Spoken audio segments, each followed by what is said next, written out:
guys, dito tayo sa kumain lang sa labas sa Korean town. Medyo ito, nasa Korean town tayo guys. So yung kumain kami sa Samgyeopsal, so medyo hindi satisfying yung nakain namin doon, medyo pangit. So at least nakapag-try ng Samgyup. Hindi talaga ako mahilig sa Samgyup, kaya lang kaya na mag-Samgyup. Yung steam egg lang yung kinain ko. Saan yung video dito? Ayun, 7-Eleven. Ganap kasi ako ng 7-Eleven para sa pagbayad, hindi sila tumatanggap ng card. Nakaka-surprise lang, no? Hindi na masyadong busy dito sa Korean town. So, alam ko dati sobrang busy dito pero ngayon parang hindi na siya ganun ka tao. Wala nang masyadong nakikitang tao.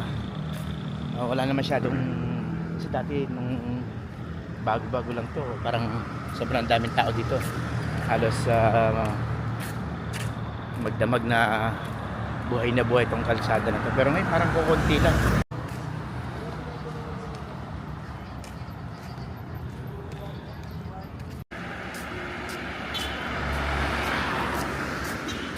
Napakarami ng mga for rent dito. Mukhang nag-aalisan ng mga Koreano. Ito, for rent din to. So marami ng mga bakanting dito, mga tablet. Ayun, sa tao may for list din.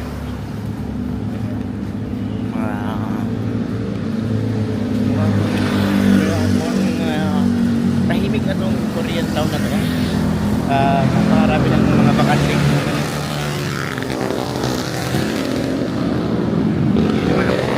So magpakamatay, mandadamay pa.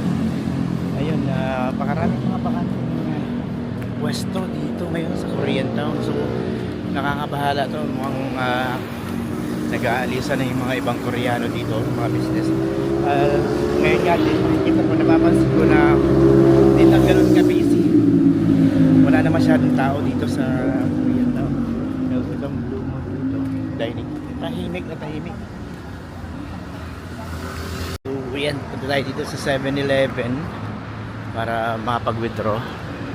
At bilhin na rin ng pagkain ng pusa dito sa